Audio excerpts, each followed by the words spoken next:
सवाल है। अब सवाल नीट का है। राहुल जी को कल हिरासत में लिया गया, क्यों किया करना पड़ा राहुल जी को? ये क्या कारण थे? एक ही कारण है, कितने दिन हो गए ये बच्चे भी बैठे थे, उससे पहले राहुल जी ने सबसे पहले आवाज उठाई थी कि भाई कोई ना कोई तो रिस्पॉन्सिबिलिटी ले। मैं समझता हूं शिक्षा मंत्री को स्वयं आगे बढ़कर इस्तीफा दे देना चाहिए। आप लोगों पर आरोप लग रहा है कि आप छात्रों को पॉलिटिकल टूल की तरह इस्तेमाल कर रहे हो और लोकतंत्र पे आप लोगों को भरोसा नहीं है। Political tool? लाठी चार्ज कौन कर रहा है? किसने की भाई? और बैठे ना वो क्या मांग लेके बैठे हैं? यही मांग रहे हैं ना, शिक्षा मंत्री इस्तीफा दे। और जो राहुल जी ने भी ये कहा, और जो एग्जाम का सिस्टम हो ट्रांसपेरेंट हो, ताकि कोई गुंजाइश नहीं हो। अब भी ये नीट का जो अखबार पेपर कराया था, उसमें भी कई सवाल उठे, अखबारों में आया, हमने तो पता नहीं कि OMR शीट में और मार्कशीट में कितना फर्क है, 600 अंकों का।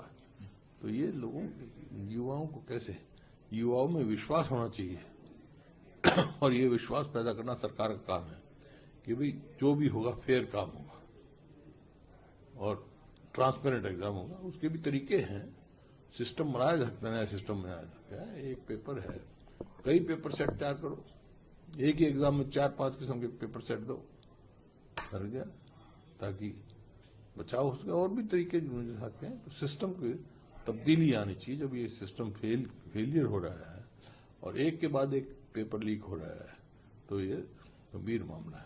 यूएस ट्रेड डील को लेकर भी किसान, यूएस ट्रेड डील के खिलाफ भी देखा गया पंजाब से किसान कूच। देखिए यूएस ट्रेड डील जब शुरू में हुआ, जो अमेरिका के यहाँ से बात की भाई क्या क्या हम करेंगे, वो तो किसान के हित की थी नहीं।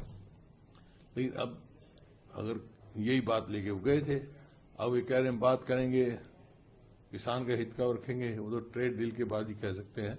लेकिन मैं नहीं समझता हूं कि यूएस ट्रेड डील में कोई किसान के हित की बात होगी। सर, जिस तरह से पार्लियामेंट के अंदर ये कहा जा रहा है कि वंदे मातरम गीत को लेकर एक बिल पेश किया जाएगा कि कोई डिसरेस्पेक्ट अगर उसको करेगा तो सजा उस पर दी जाएगी। तो राष्ट्रगीत है वो, चाहे राष्ट्रगीत हो, चाहे राष्ट्रगान हो, उनकी रिस्पेक्ट है, चाहे राष्ट्र झंडा हो, ये तो सबके लिए है। तो बिल अगर पेश होता है या टेबल किया जाता है तो आपकी पार्टी समर्थन करेगी? राष्ट्रगीत का सब उसमें है, हम भी तो बचपन से सुनते रहे वंदे मातरम। और अब ये क्या बिल लेके आएंगे देखेंगे। और डिलिमिटेशन बिल को लेकर भी चिंता व्यक्त की जा रही है। अलायंस में कहीं ना कहीं ये संदेह व्यक्त किया जा रहा है कि डीएमके या एनसीपी जो है वो समर्थन कर सकती है। हालांकि अभी तक इसको लेकर कुछ नहीं, डीएमके ने देखा, अभी पहले बिल लाओ, बिल देख के हम बताएंगे अपना क्या है, अगर वो वहाँ के इंटरेस्ट में है कि नहीं है, वो देख के बताएंगे। तो डिलिमिटेशन बिल से डिलिमिटेशन गिर चुका है एक दफा, अब ये दोबारा लाएंगे, क्या बिल की शेप होगी देखेंगे। और जिस तरह से सर सांसदों को अपने पाले में जो लाने की कवायद चल रही है, तमाम बागी जो सांसद हैं उनको दूसरी पार्टी में जो है मर्ज किया जा रहा है, समर्थन इकट्ठा कर, आपको लगता है लोकतंत्र के लिए ये ठीक है या इसको ये अब मजबूत करना? लोकतंत्र का बेसिक असूल ये है कि सब आदमी अपनी अपनी कर सकते हैं, आजाद हैं। लेकिन एक पार्टी के सिंबल पे जीत के आते हैं, एक मैनिफेस्टो पे जीत के आते हैं, उसको छोड़ते हैं तो इस्तीफा देके फिर लड़ना चाहिए।